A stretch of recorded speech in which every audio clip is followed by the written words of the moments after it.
these are, in so many ways, pretty desperate times, and the silencing of women's voices has seldom before been more vigorous.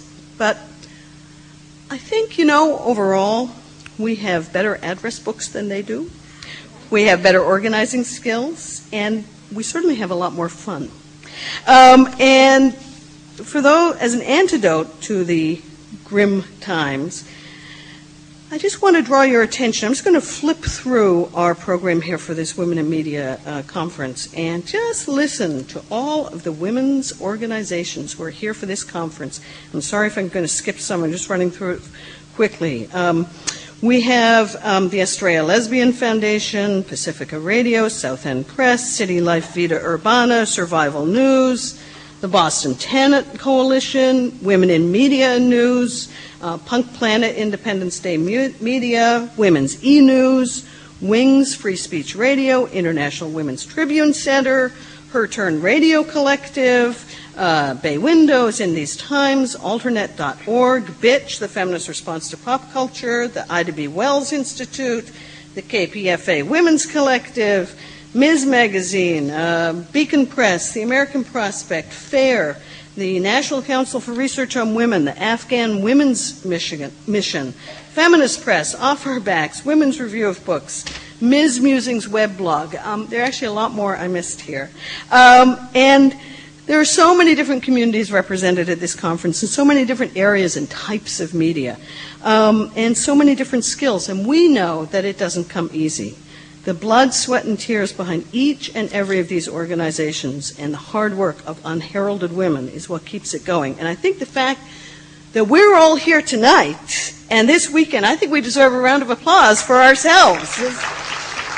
This is really an impressive sort of map to the alternative and feminist women's feminist movements, and we're just thrilled that we could all be here. Few people have been harder at work at putting women's voices and women's concerns front and foremost, especially in the media, than our keynoter this evening, Medea Benjamin. Medea is an amazing force on the landscape of social organizing in the United States. She's the co-founding director of the organization Global Exchange, an international human rights organization. She's a leading activist in the peace movement. She helped bring together the groups who formed the coalition United for Peace and Justice. She's also the co-founder of Code Pink. I don't know where she has any time for this, but Code Pink, a women's group that has been in the lead of organizing against the war in Iraq. And of course, the term Code Pink, I'm sure she'll tell us all about this, but signifying sort of the answer to the Homeland Security, ridiculous color codes, and signifying extreme danger to the values of the nurturing and caring and compassion. And I think that we're in a sustained Code Pink alert. Since 2003, Medea has visited Iraq several times. She's met with weapons inspectors, women's groups, many Iraqi civilians and civilian groups, and helped establish the Occupation Watch International Center in Baghdad. Her other work focuses on exposing and improving the labor and environmental practices at multinational corporations and the policies of international institutions such as the World Trade Organization, the International Monetary Fund, and the World Bank, which is going to need a lot more help soon. She also ran for the U.S. Senate in her spare time on the Green Party ticket, mobilizing thousands of Californians around platform issues such as the living wage and universal health care.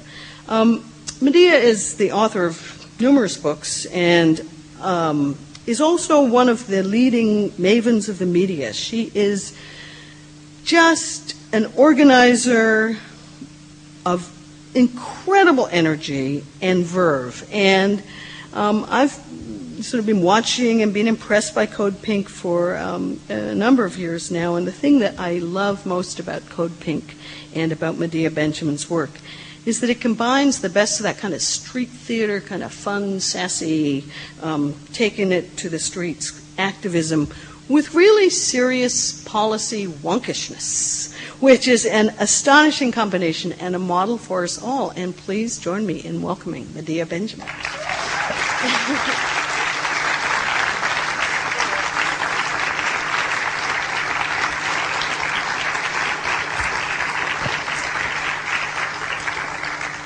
Well, let me say how wonderful it is to be here and just in a couple of hours getting to know some of you, feeling the excitement, and this weekend is just going to be a great weekend, and thank you so much for inviting me here.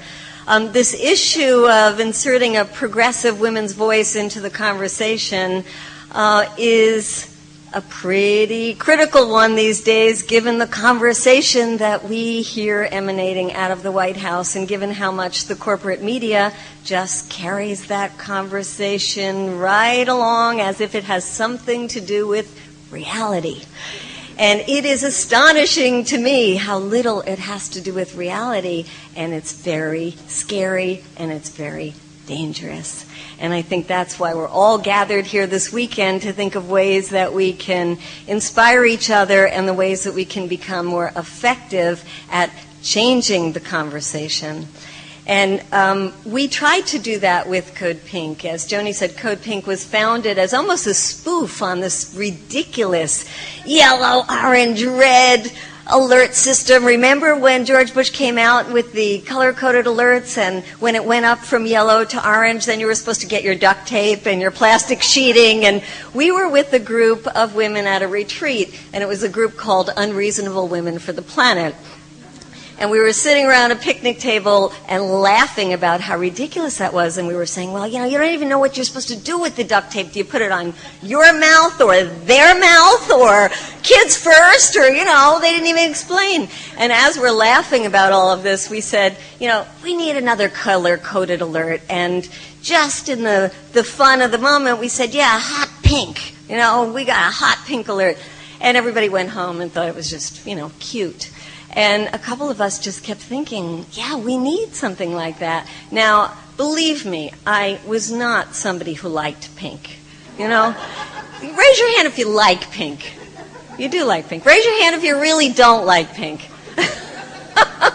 Okay, let's not get put off by the pink, okay? It's a strategy. It's a tactic, It's nothing but a color. But it's become useful in organizing, and I have overcome my dislike of the color pink. I think of it as something I have to do. It's made my life easier in the sense I only have a couple of things I put on every day. Traveling is very easy. But really, for those of you who hate pink, don't get stuck on the pink. Really, get into the idea that this is about mobilizing, organizing, and having fun together. And so I want to start out showing you about an 8-minute clip about Code Pink and some of the things that we've been doing. Thank you.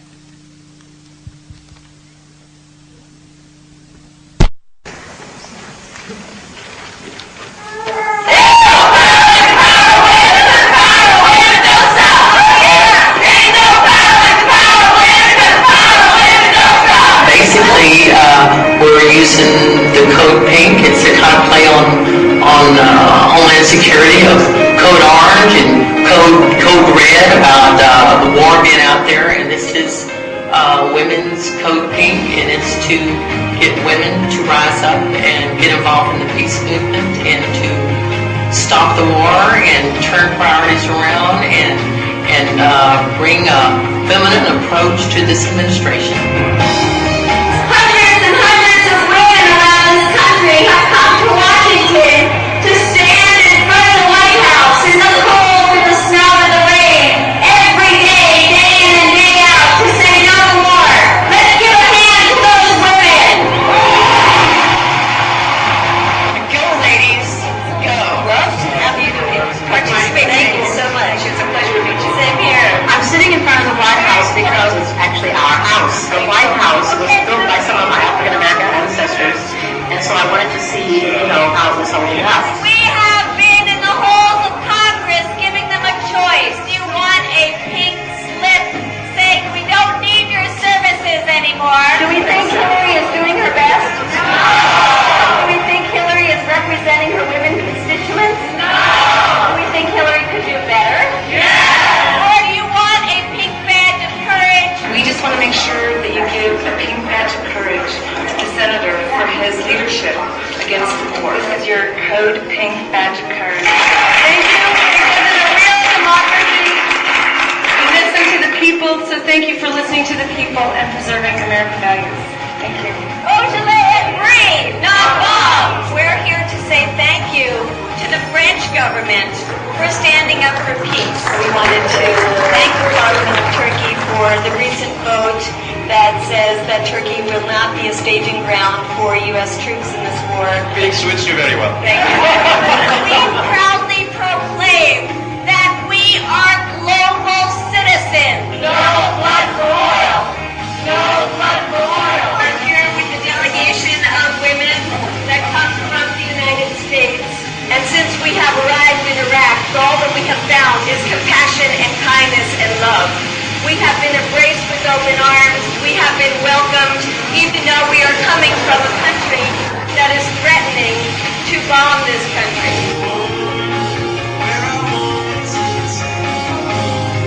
It was heartbreaking once the war broke out. It's important to grieve, but it's also important not to let ourselves feel helpless and defeated and cynical, because that plays into the hands of the Bush administration. That's precisely the way they would like us to feel. That would be the ultimate defeat for the movement. We had to move on to the next phase. I believe women are the ones that are going to turn the tide. We may weep easier, but we are tougher. We are building a global movement that is demanding from our leaders a world free of starving children, a world free of racism, and a world without war. We got to pick up the pieces. Come on, solve the clash better. Pull your stuff back together. Maybe you got too much cash better. Come on.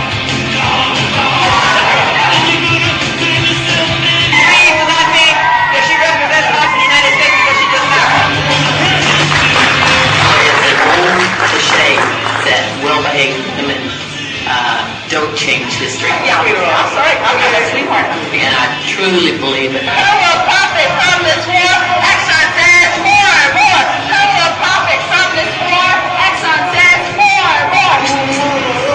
We did some demonstrations and were dressed as victims of war with blood all over us to kind of shock people, to make them realize that war is not a Nintendo game. We're here to deliver this casket to Donna Rumsfeld.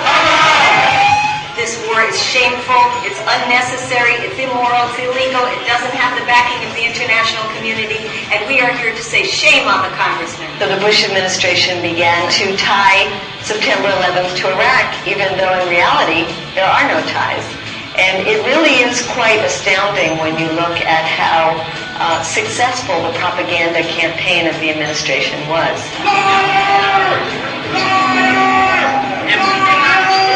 How do we get the word out to the community in the U.S. about what was happening on the ground in Iraq?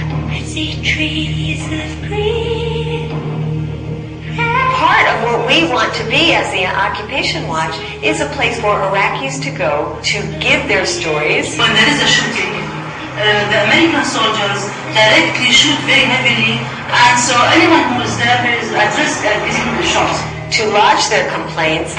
Ashes and smokes everywhere, not only from the war, from the buildings and looting. So if they didn't protect the museum and the art center, they are going to protect the shopping center. Do you think that? And that we will be able to channel those complaints to somewhere that can get some redress for them. So it says, pursuant to your claim dated July 2nd, this is the official notification of receipt of your claim for recompense for the death of your son. The staff at the Occupation Watch Center is going out every day, taking great risks personally to get these testimonies. They're going into some of the most dangerous areas in Baghdad itself. They're going off to get the stories in different parts of the country. They want to compare what's happening in rural areas and urban areas. They want to talk to people about issues that range from abuses of people's human rights to daily conditions, access to food, access to clean drinking water. They are tireless. When women see other women's children, we don't have this line like we say we're an American and they're from Afghanistan. As mothers, it crosses, as women, it crosses that boundary.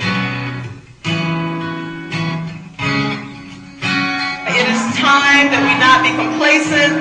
We must become involved in what happens nationally and globally. Blood for oil, we know there's a link. They say Cold War, we say Cold Pink. It's blood for oil, we know there's a link. They say Cold War, we say Cold Pink.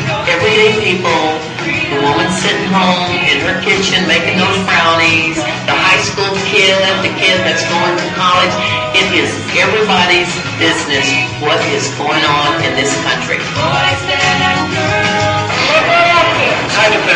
Not psychologically, physically. Because we can empathize, we can last longer. Women don't burn out because don't burn out on love for people. They say Cold War, we say Cold Pink.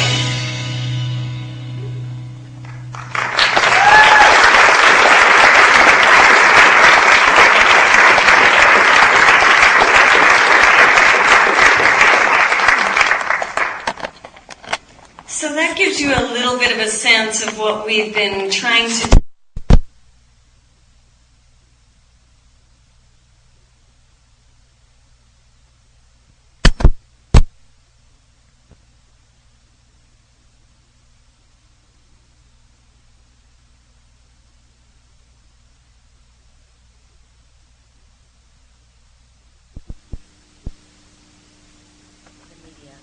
And you saw some of it in this short clip. But I was listening today to your local NPR station, to the Connections show, and I just couldn't believe the premise that it parted from. And that is what we're hearing these days with the second anniversary of the invasion of Iraq coming up this weekend. And that is that George Bush has brought democracy to the Middle East. And we in this room might know how unreal that is, but we have to understand it how good this administration has been at lying to the American people. Of course, lied to get us started after 9/11 to have people endorse the invasion of Afghanistan and then Iraq, and lies, lies, lies, lies, constant lies. But it was just amazing to me to hear that radio program and to think that people who even listen to National Public Radio would be getting a program on the second anniversary of a war that has so devastated the lives of the people of Iraq and that has made us so much more unsafe here at home, that has unleashed this wave of hatred against the American people. And to have that turned around on public radio to be, maybe George Bush was right, he has brought democracy to the Middle East. It is astounding. The way the lies just feed on each other, the way the narrative just grows and grows and grows, and somehow, to the majority of American people here, becomes the reality. And I want to step back for a minute to go back to September 11th, that we all know was such a terrible tragedy in this country. And I don't know how all of you felt afterwards, but my heart just sank, one, for all the innocent people who died on that day, and two, for all the innocent people who were going to die as a result. We knew it was going to happen. And then to hear that kind of macho posturing, it was bad enough coming from Osama bin Laden, and then to hear it from George Bush, the dead or alive, the bring 'em on, the swaggering, the staggering, the cowboy mentality. To see that kind of testosterone poisoning that really was what was projected as a way to respond to September 11th without any kind of reflection about why did it happen. And immediately getting the population ready for revenge. And the first revenge, of course, was that poor country of Afghanistan that has been so devastated over so many years. And as soon as the bombing started, I couldn't sit and watch it in front of my TV screen because I knew that what we were seeing are the planes taking off and the bombs dropping and nothing else. And you think, where are those bombs landing? Who are they landing on? And they told us, well, don't worry, they're smart bombs. Yeah, right, smart bombs. No such thing. And I went with a group of very brave women to Afghanistan during the bombing campaign. And we landed in Pakistan on the border of Peshawar. And there we were walking through the streets of Peshawar, and the first young woman we met was a 13-year-old, and she was begging on the streets of Pakistan. We ended up going home with her because we were so curious about who she was and what was her story. And it turned out that she was an Afghan girl, that her home had been bombed by mistake in Afghanistan during the first days of the bombing campaign, and that her mother was killed. And her father was so devastated by the loss of his wife that he stopped talking immediately. He became mute. He couldn't function. He couldn't work. He couldn't take care of the other children. And so suddenly, from one day to the next, this 13-year-old became the head of her household. Now, at that time that I went, a few years ago, my youngest daughter was 13. And all I could do was think of my daughter. And I saw this 13-year-old girl went to the tent that she was living in and heard her story. And she had to gather up her family and take them over this very dangerous road through the Khyber Pass to go from Kabul into Peshawar, to a country that she didn't know, a language she didn't speak, a father that couldn't talk anymore, and herself devastated by the death of her mother. And there she was on the streets begging. That was the first collateral damage that I saw. And from there on, it just got worse and worse and worse. And we realized that thousands of people were being killed by our bombing campaign. In fact, as it turned out, more people killed in Afghanistan by our bombing campaign than were killed on September 11th, but the American people weren't seeing it. And we came back from that first trip all fired up, and we said, we've got to tell the American people what we are doing. Killing innocent people, wiping out entire villages. Remember when they talked about a Tora Bora and Osama bin Laden hiding out in Tora Bora? Destroyed entire villages around there. In fact, one of our delegate members went into the clinics, a makeshift clinic in the mountains near Tora Bora, where a woman was literally bleeding to death. Her 5 children had just died, her husband had just died. Basically, the whole village had been wiped out. And she looked up and said, who did this and why? And the Americans there answered, looking for Osama bin Laden. She said, who's that? And she said, she said it was the United States military, and she said, what is the United States? This woman never had a chance to read or write, never had a chance to learn geography, didn't even know what the United States was. And yet her entire family had been wiped out by our bombing campaign. So we came back to the United States ready to get out there and tell people, if people only knew what we were doing, we would stop it. And we went to the National Press Club and we paid our $400 or whatever the hell they charge you to go there. And we held our press conference there. There were a couple of cameras there from Japanese TV. The Japanese always come. There were a couple of cameras from some European TV. And there was one camera from the United States. We said, great. We went up to them, but they had no name tag on. We said, who are you with? I said, oh, the State Department. That was the only U.S. media that came, other than, of course, the independent media. But of the mainstream media, they weren't there. And so we were desperate again. We said, well, what are we going to do? They're not listening to us. We can't get this out. And we started thinking, well, maybe we're not the right messengers. Maybe we have to have people who have more credibility. And so we thought, who might have more credibility? And we thought of families whose loved ones had been killed on September 11th. We thought, well, how do we find these families and convince them to go to Afghanistan with us? And the only thing we could think of is call them. So we started calling the newspapers and calling people in New York and saying, has anybody spoken out? Has anybody said anything? Made a bunch of calls. And these were some of the hardest calls I've ever made in my life. And most people I called said, I'm sorry, I'm grieving, I can't deal with anything else. Thank goodness there was this one New Yorker. You might have heard of Rita Lazar. Anybody heard of her? I called her up, and her brother was Abe Zelmanowitz, who was the person who stayed in the World Trade Towers when his colleague, who was a paraplegic, couldn't get out, and stayed with him waiting for help, and the help never came.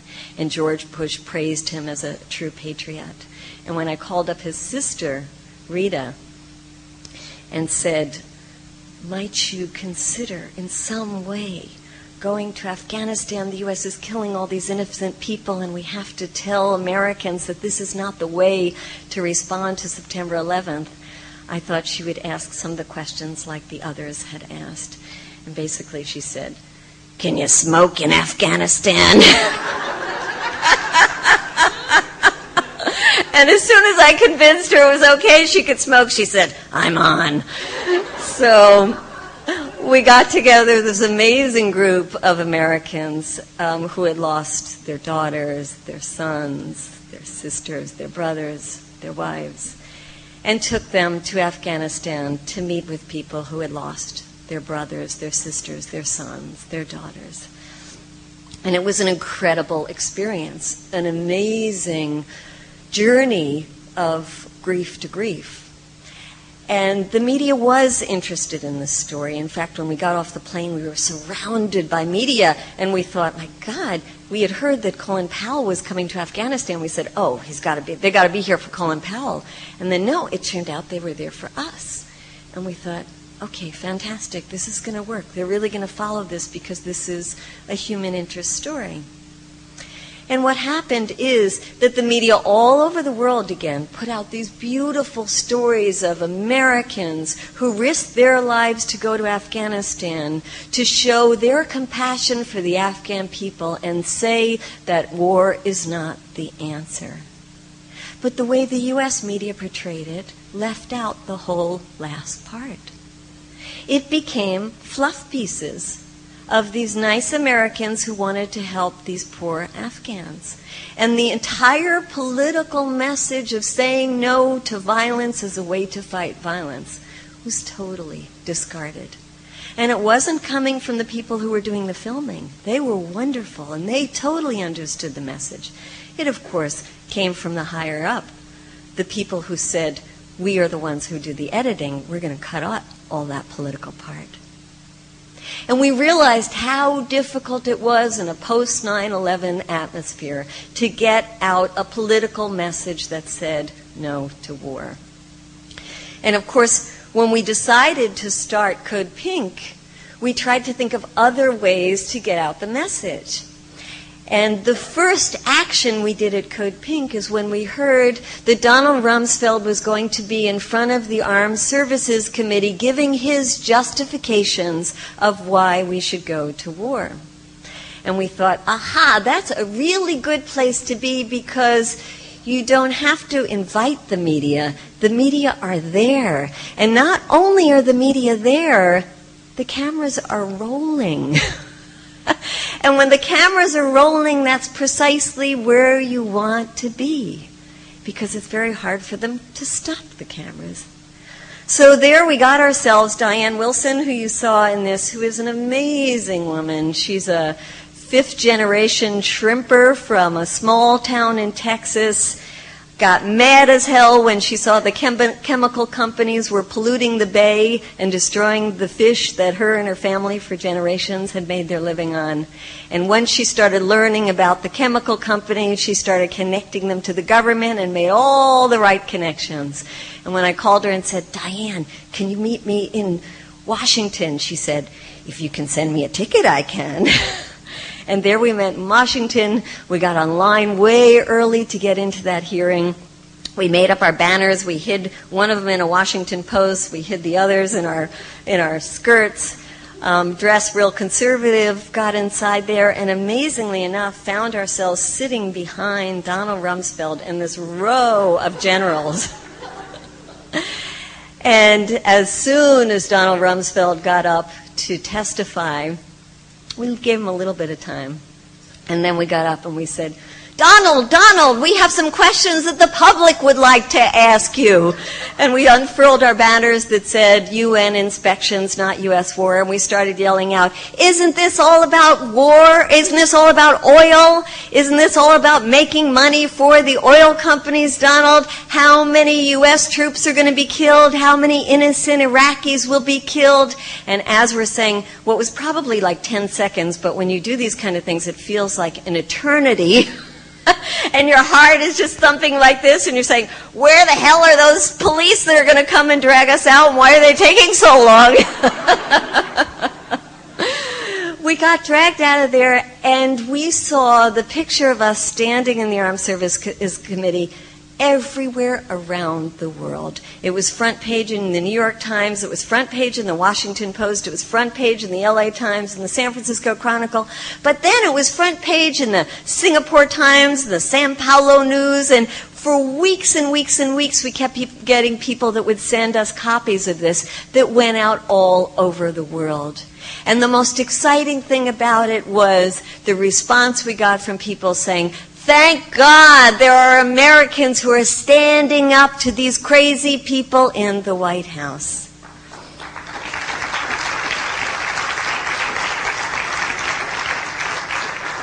And we realized how important it was to not only mobilize and organize, but take the message into the halls of power and find more and more creative ways to try to get the message out. We went to Iraq right before the bombing campaign started. In fact, the message that was being put out was that the war was going to start on February 15th, and we wanted to be in Baghdad. We got ourselves to Baghdad at that time. Well, it turned out that it was a little later than that. But we were in Baghdad at the time that it was extremely tense there, and people thought the bombing was going to start any day. And we were in a room full of press from all over the world when Colin Powell appeared before the United Nations to give that horrendous, quote, testimony of lies and falsehoods that he gave to justify that war. And it was shameful to be an American at that time listening to what he said, because everybody in Baghdad, including all the foreign press, knew that it was lies. They knew it was lies. We had been going out every morning to where the UN inspectors were leaving from. We'd get out there way early in the morning to just applaud them as they went out and say, thank you, thank you. Because as long as the weapons inspectors were there, supposedly we were, quote, safe. But of course that's not what it was about. And Bush administration never had any interest in weapons inspections. And we were so angry when we heard Colin Powell. We were absolutely desperate. We didn't know what to do. And after he gave that talk, I was asked to be on live on Al Jazeera to talk from an American perspective. And I was very delighted to have the chance to do that, because I thought, my goodness, you know, we really have to reach the Arab world to say not all Americans believe these lies. But my colleagues were there when, on the rooftop of that press building, CNN and Fox and all of them were giving their reports. And we had heard their earlier news reports saying that Colin Powell had just pointed out all of these places where there were weapons and how Saddam Hussein was not complying with the inspectors. And we were again outraged, and we're thinking, what can we do? What can we do? And out of desperation, some of the Code Pink women, when the CNN anchor, I think it was Nick Robertson, was giving his talk post Colin Powell, they actually got up there and walked right onto the podium where he was giving his live interview and put their arm around him and said, Nick, it actually isn't like that in reality. And they immediately turned off the switch from back in Atlanta and cut her off. But that's how desperate we were, that we were really ready to just sort of push them off of their podiums and get on and try to give the truth to the American people. We came back home again and the war started, and we started thinking again, okay, innocent people are being killed every day. what are we going to do about it? How are we going to get the message out? How are we going to get the media interested in what's really happening in Iraq? And again, we tried to think of who would be the right messengers. And so we thought about parents whose children were serving in the military, and went around and started calling those parents, and found a group of people who were, again, willing to take a very dangerous trip to go to Iraq because they were so concerned about the conditions in Iraq, the lies that their children had been told about why they were being sent to the war, and they wanted to see for themselves. So we took a group of parents whose children had either been killed already in Iraq or whose children were serving there. Now, this is something that has never been done before, as far as I know. And we went and met with the top generals in Iraq. And we're sitting in this meeting room, and we said, here is Annabelle Valencia, and her daughter is on a base in Tikrit, and here is Michael Percio, and his son is in Fallujah, and here is this person, and his daughter is serving here. And we said, we actually want to go to those bases and visit them. And they did not know what to do. And they said, well, let's get in our general counsel and see what the lawyers have to say about this. And so they brought in lawyers, and we said, we're going to the bases, and we want to see the conditions for ourselves. And they had a little powwow, and they came back and they said, this is unprecedented. We have never, ever been confronted with this, with parents wanting to see their children at the site of the battle. And to tell you the truth, we don't have any rules to deal with this. And but we will tell you this. It is very dangerous. This is a war. We will not provide you with any security, and we highly recommend that you don't go. And we said, well, thank you very much, but we came all this way, and we're not going to be deterred. We're going to go to these bases. Will they let us on? And they said, we have no idea. And we will just leave this up to the commanders in charge. Well, the first base we went to, everybody started scattering out then and going to the bases. And I went with a woman, Annabelle Valencia, who had 2 children serving in Iraq. Now, this is a woman who is a poor woman from Arizona who had never traveled outside the United States or Mexico. Did it because she was crying herself to sleep every night because the last conversation she had with her daughter was her daughter calling her up and saying, Mom, I'm stationed in Tikrit. It's the birthplace of Saddam Hussein. They hate us here.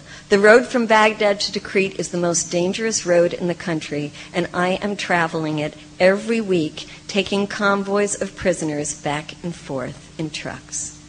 And Mom, yesterday when we came back, the mortars started going and the bombs started exploding all over the road, and we were veering to the left and veering to the right, and I was almost killed, and I hate it here and they hate us here, and I want to come home, and can't you help me?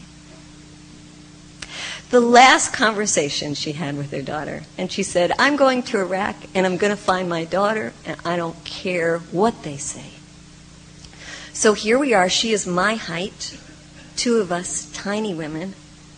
We got a driver who is willing to take that dangerous road to Tikrit, and we go in front of the base.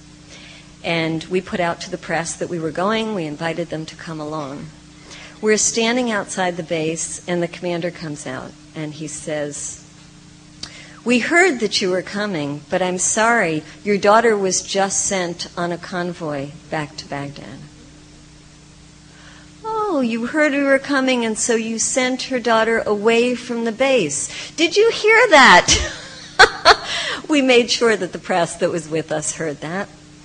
It was a very dangerous place to stay, and we said, we will stay here.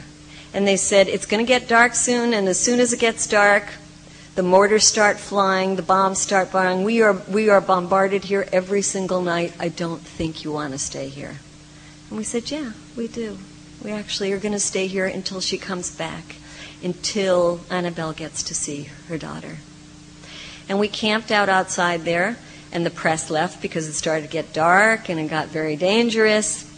And then the military decided they were going to call the Iraqi police to have us taken away. So they called the Iraqi police. And the Iraqi police came screeching up in these cars like the Keystone Cops, and they get out and they say, you know, what's going on here? We were told that we should come and arrest some women? What's going on here? And Annabelle explained that she hadn't seen her daughter in over a year, and that she was desperate to see her daughter, and she came here to see her, and that the commander wouldn't let her on the base.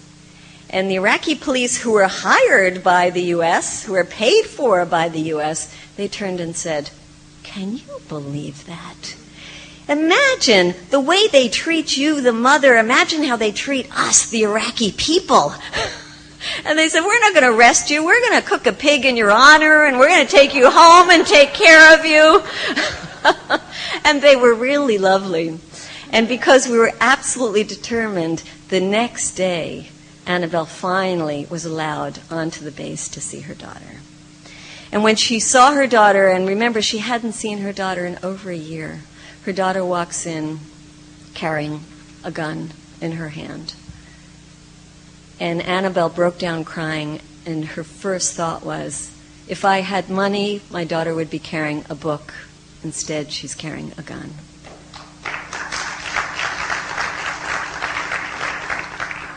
The other parents also were absolutely determined and went to see their children. And we came back to the United States and told the stories. And again, the same kind of thing happened as happened in Afghanistan. They told the stories as human interest stories.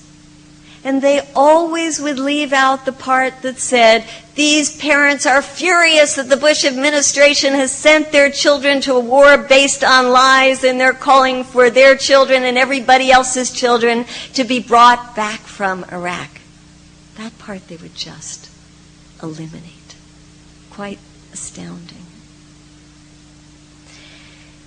And then, while we were there on that trip, we also got a call that there were some young men who actually wanted to be interviewed for their stories. And it was very mysterious, and we were taken to an unknown location, and it was late in the night, and only 2 of us went there. And it turned out that these were young men who had been held as prisoners in Abu Ghraib. This was way before the scandal broke. And they said they wanted the story to be told, but they wouldn't let their faces be seen. So we covered up their faces. And they went on and on telling us the horror stories about how they were treated in that prison and in other prisons. And we couldn't believe what we were hearing. We couldn't believe electric shocks, that the U.S. military would be using torture in the prisons. And we wondered, well, why would these young people be wanting to tell these stories if it wasn't true? But there was one thing we knew that made it true, and that is that their mothers were there while they were telling the stories. And their mothers were sitting in the back, sobbing the entire time as their sons were telling of their experiences. We couldn't believe it. The parents who were there with us didn't believe it. And we came back with these testimonies on tape, and we brought them to our friends in Congress. We brought them to the media. We brought them to the United Nations, and nobody would do anything about it. Thank God those photos finally came out. But it was known in Iraq and in the Arab world long before that. And I give this as an example that even when you come with the testimony, that the media still will not divulge it. They still did not want to either believe it, or if they believed it, they didn't want to be the ones to spread that information. It was so hard and continues to be so hard to get the truth out. And I see the amazing movement that we built in this country despite the lies of the Bush administration, and despite the fact that we have a corporate media that really echoes the Pentagon line. And when you think of it that way, you think the glass half full. You think how amazing that so many people saw through that and went out onto the streets time after time after time to continue to protest against the war. But then came the elections, and people said, okay, this is a chance that we are going to hold George Bush accountable for all of those lies. Yeah, we don't like John Kerry. Yeah, he has a lousy position on Iraq and all kinds of other things. But the most important thing is that we hold George Bush accountable. How many of you worked on the election in one way or another? So you know the tremendous amount of energy that went into that effort. And of course, when that didn't succeed on November 2nd, our movement just went like that and is still trying today to come out of the doldrums. But the parents that we took to Iraq were furious that George Bush was not held accountable, and were furious that they saw just days after November 2nd, in fact it was on November 8th, that George Bush stood up before the cameras and said, the election shows that there is a mandate for the war in Iraq, and said that that was then the green light to go in and destroy the, quote, rebel stronghold of Fallujah. Now that is something amazing that I think the majority of American people are absolutely unaware of. That we went into a city of 300,000 people and destroyed it. It's just like in the days of Vietnam when you, quote, saved the village by destroying it. And that's what the U.S. military did in Fallujah. Leveled the city.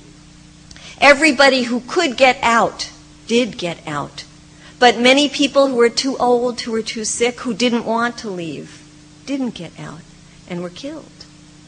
And those who got out were living with nothing, with no homes, with just the clothes on their back, living in the cold, in improvised tents. And the parents who went with us to Iraq said, how could we let this happen? What happened to our movement? Why aren't we out there saying, no, stop the killing? But people were too tired. People were too disempowered after the election. And so again, we thought and said, what can we do? And the only thing we could think of doing was Band-Aids.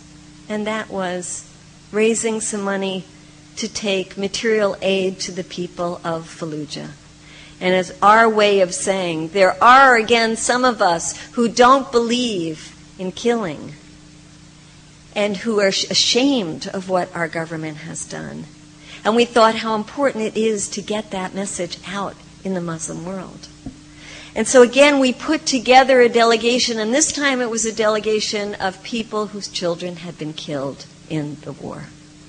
And it is remarkable that there are parents who are willing to take these kind of dangerous trips, and also who have within them and in their grief the ability to feel compassion towards the Iraqi people.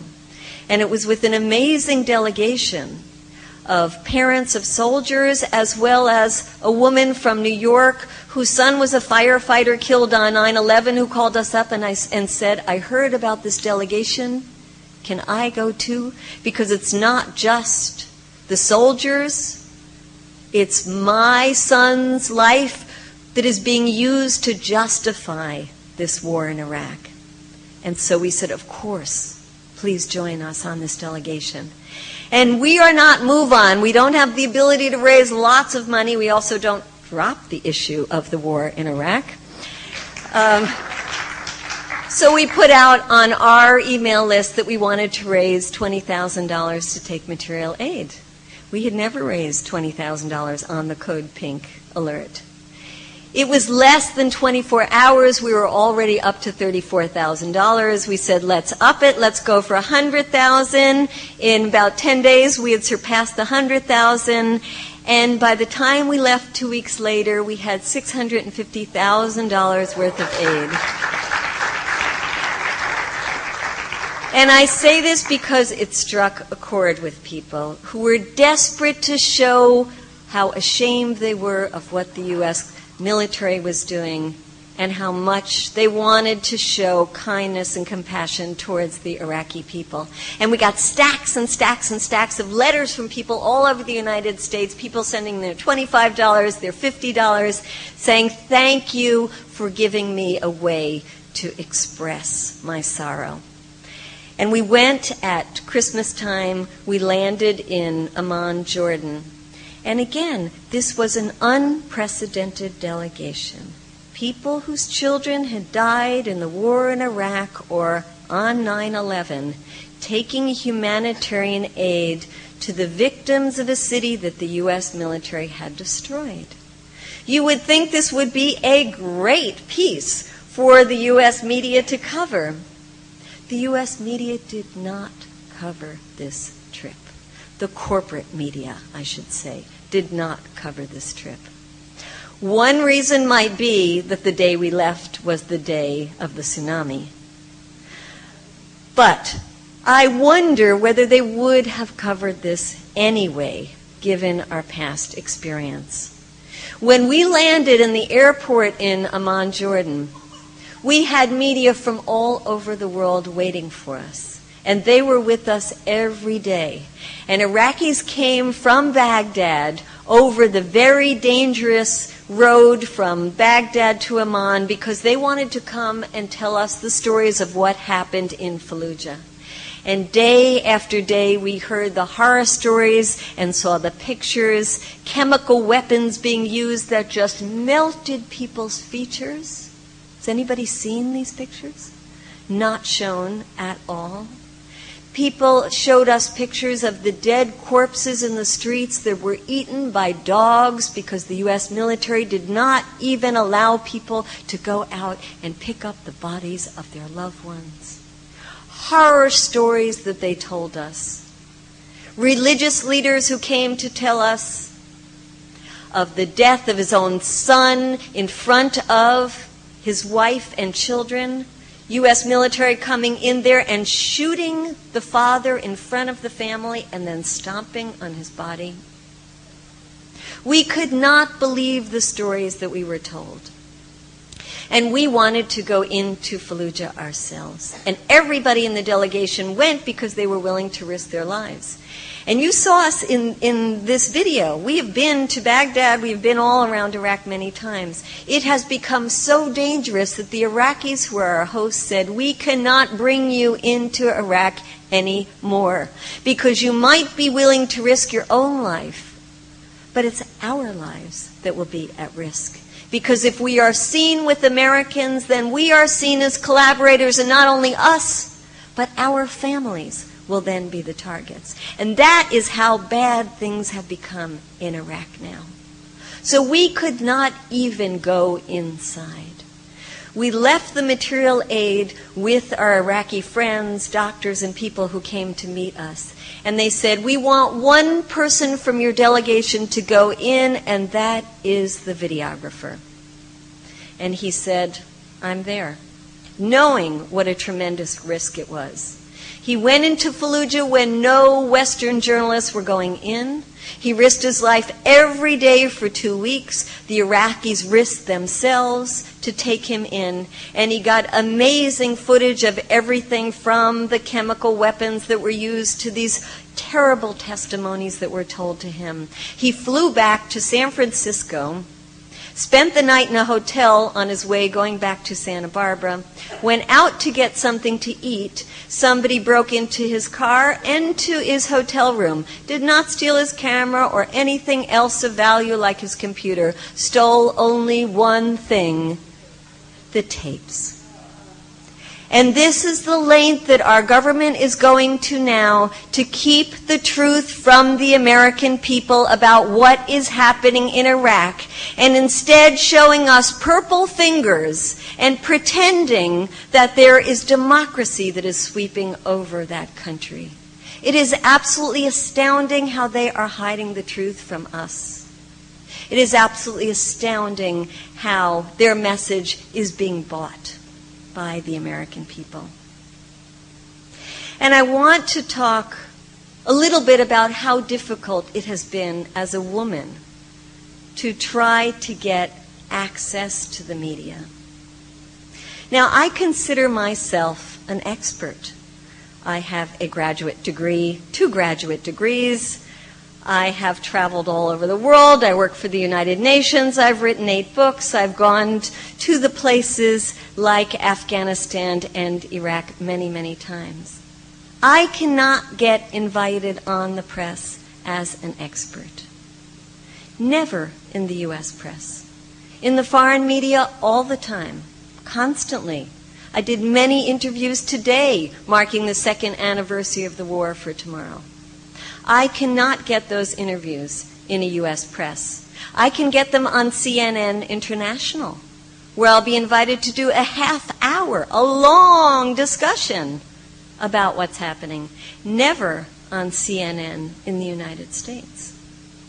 Now, there are certain ways that we as activists get portrayed. Most of the time, it's totally ignored. You know how many of you have been out on the streets and how little the press talks about the protests. We're going to have over 700 protests this weekend. Over 700 cities will be having rallies commemorating the 2-year anniversary of the invasion of Iraq. And I doubt that we will get very much coverage at all in the mainstream press. So most of all, we are ignored. The other, as I said, is treated as fluff pieces, as human interest kinds of stories. The other is that we are sometimes given a snippet as an activist, and oftentimes a named activist. We are just a category of people. We don't have names because that would give us a certain expertise or a certain level of legitimacy. So oftentimes just an unnamed activist. And then, of course, when we do get a chance to be in the mainstream media, it is oftentimes on these right-wing talk shows where, as I used to say, they first make you up and then they beat you up. I've been on the O'Reilly show, I've been on the Hannity and Combs. In fact, I got called to be on around this time. And you wonder, is it worth it? Because you know what they're going to do. They paint you as a lover of Saddam Hussein. And they basically say, were the Iraqi people better off under Saddam Hussein? And you're kind of stuck. Well, Saddam Hussein was an evil dictator, but actually the conditions are worse now for the Iraqi people than they were. And they say, aha, so you think it was better under Saddam Hussein. And when we talk, as we tried to do, about the condition of Iraqi women, the media doesn't want to hear about it because they go back to this issue then and say, were they better off under Saddam Hussein? The truth is, women were better off under Saddam Hussein because they had fought for centuries for advances that they had gained before Saddam Hussein and kept many of them during the time of Saddam Hussein. And you go to Iraq, and unlike other places in the Middle East, you found Iraqi women who are doctors and lawyers and teachers and architects and vendors in the marketplace and buyers in the marketplace. And you go to the university, and they're filled with Iraqi women. But their lives have gotten worse. It used to be totally optional whether you wanted to wear a veil or not. Now women are being threatened if they don't wear a veil. It used to be safe to walk through the streets in Baghdad any time of day or night. Now women are afraid to leave their homes because of the constant violence. With the unemployment that now is raging between 60 and 70%, women have lost their jobs. And with the conservative Islamists coming to power, women's lives and women's gains are going to be rolled back a century. Women in Iraq since the 50s have had secular law that governs everything from marriage and divorce and inheritance and all kinds of family matters. That is going to be the first thing that will be under Sharia law. The women that we work with in Iraq are absolutely convinced that that is coming. And they know that it means that their lives are going to be immeasurably worse off than they are now. But that is an issue that is hidden in this narrative that the Iraqi people are moving towards democracy. The other way that we get portrayed in the media is as hysterical, crazy, nutty. And there's a catch-22 to all of this, because we have to find crazy, nutty, hysterical things to do so that the media will pay attention to us. And then, of course, we do these crazy, nutty, hysterical things, and we get portrayed as crazy, nutty, and hysterical. So it is very difficult to maintain your balance when the media refuses to treat you, to treat us with dignity, with respect, and as people who have a legitimate message that must be heard by the American people. So, where do we go from here? Well, first let's admit that history moves in ebbs and flows, and we are in an ebb. This is a time when we are in retreat, and this is a time when it has to be a tactical retreat, which means we have to use this time wisely. We have to use this time to gather our strength and to be building our alliances. We have not been good at building our alliances. And I think, at least when you started out talking, you talked about how the right is very good at having this top-down, sort of everybody march in line kind of thing, and we don't think like that and we don't work like that, which might be a strength if you look at it one way. But another way, it can also be a terrible weakness, because we tend to marginalize ourselves and fight among ourselves and have our little fiefdoms and not communicate very well among ourselves. But now that we are in a moment of tactical retreat, we have to make those alliances. I am somebody who left the Democratic Party a long time ago because the Democratic Party left me a long time ago. But I see how important it is to make alliances with progressive Democrats, with Greens, with independents, with people who have given up on the electoral system. We need those alliances desperately. We also have to look at the peace movement, which has been very much a white movement. Now, how can you have a peace movement that's a white movement when the vast majority of the victims of this war are people of color? That is both the people who are being recruited to fight in this war, as well as the communities that are seeing the vital services to those communities cut, because we are spending exorbitant amounts of money on this war. And just this week we saw the Democrats roll over again when in the House they had a chance with this vote for $81 billion more for war to say, as they should have, the only money we will give you for this is the money needed to bring the troops home now. But instead of saying that, only 43 people in Congress had the courage to say that. And the rest of them voted for another $81 billion for war. That puts us over the $200 billion mark now. Now that, combined with the tax cuts to the rich, means that in every single one of our states we are facing a fiscal crisis, and it means that in every single one of our states we are seeing cuts to the most vital services to the most deserving members of our communities.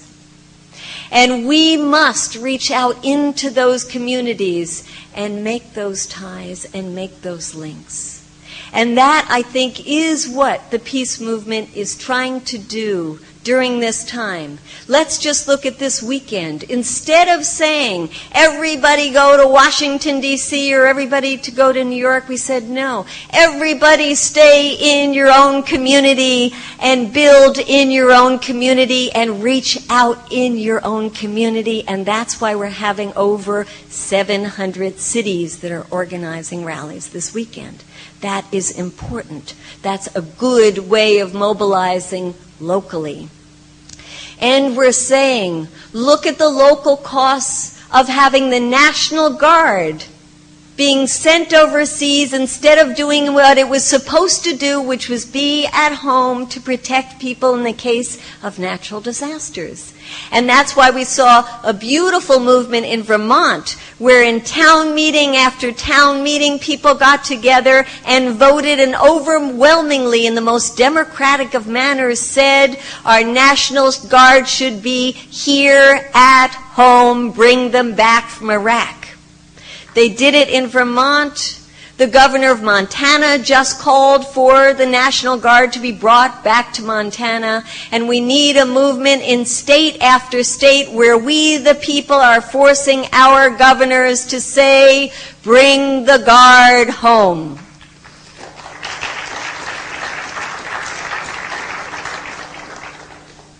Another campaign that the peace movement is now starting to do seriously is look at the local costs of war.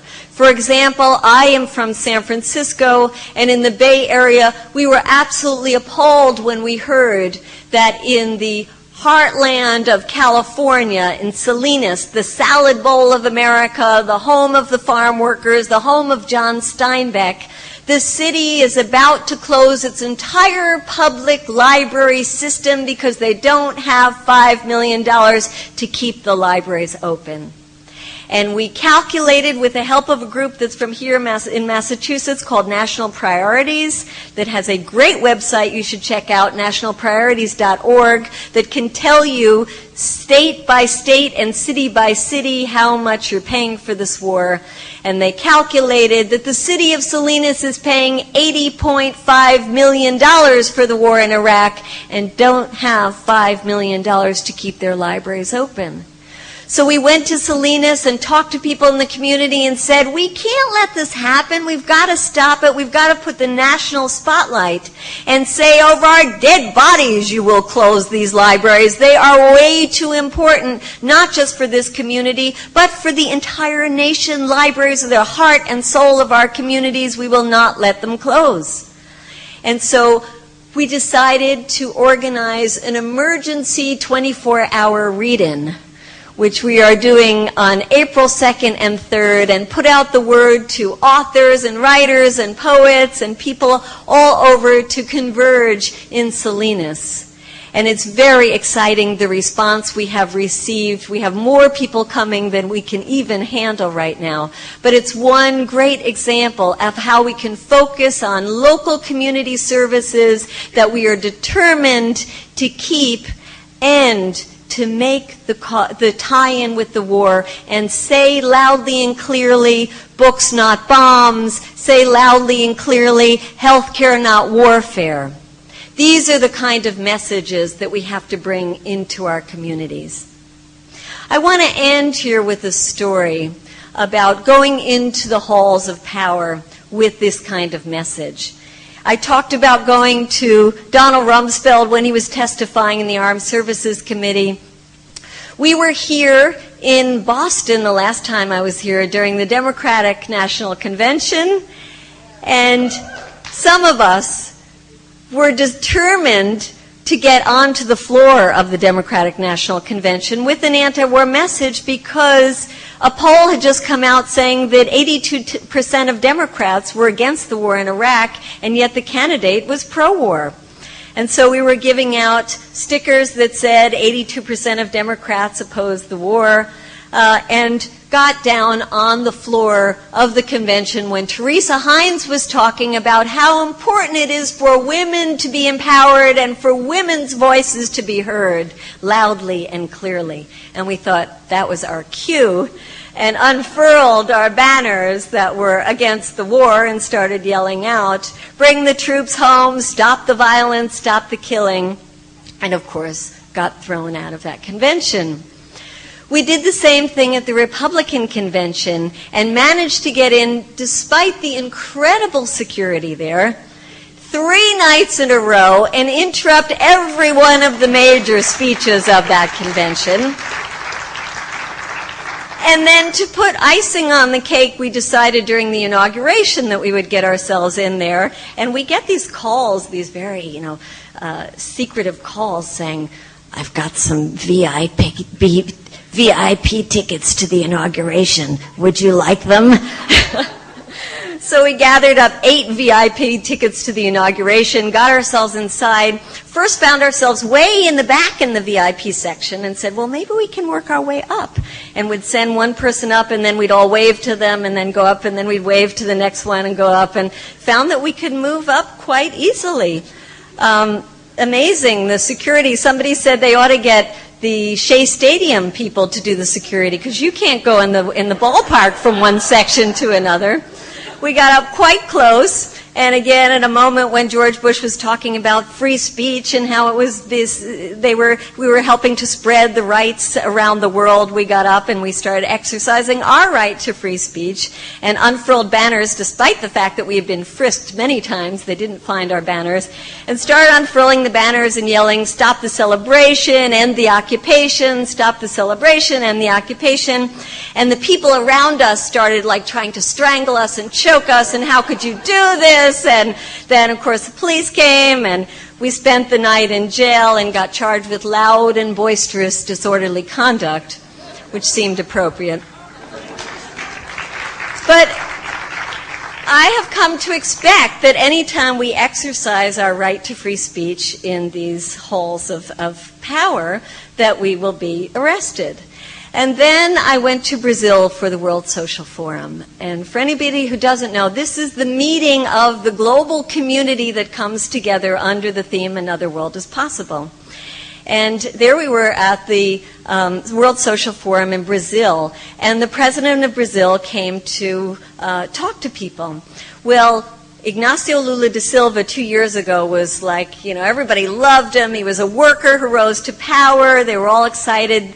This time around, 2 years later, there were people who were very unhappy with some of the policies that he had passed. And so there were protesters outside, and there they were with their banners. And I thought, well, this will be curious. Let's see how they're going to do that. I wonder if they have to hide their banners between their legs to get inside like we do. No, they just walked right in with their banners and held their banners out there. So this is interesting. So when the president started to talk, these protesters got up and they started yelling really loudly. "You traitor, you're co-opted, you're in bed with George Bush," which is the worst thing you can say in Latin America. And they kept yelling and yelling, and I thought, well, let's see how they deal with it here. I'm sure people are going to start throwing things at them, and then the people around them didn't do anything. They let them go on and on. Well, then the police came marching in, and I said, oh, okay, now we're going to see some action. So the police come in there, and they're yelling and yelling and yelling. No, and the police don't do anything. This goes on for 50 minutes, 50, the entire speech. They're yelling and screaming, and nobody does anything. Well, the thing is over, and I'm just scratching my head, and I went up to the protesters, and I said, "Can you believe you got away with that?" And they said, "Well, sure, this is a democracy." And then I went up to the people who were around them that had these Lula shirts, and I said, "Can you believe those protesters? You couldn't even hear the president, and how come anybody didn't try to silence them?" And they said, "Because this is a democracy." And then I went up to the police, and I said, "You were just standing there the whole time. How come you didn't throw them out like they do back in the United States?" And they said, "We are here to protect their right of free speech because this is a democracy." So I leave that as a story because it was such a lesson to me that I had forgotten what our rights really are. And I think that the most important lesson that I learned is that we have to re-envision what it looks like to live in a democracy. We have to re-envision what it feels like to live in a democracy. And we got to fight like hell to get that democracy. Thank you. Let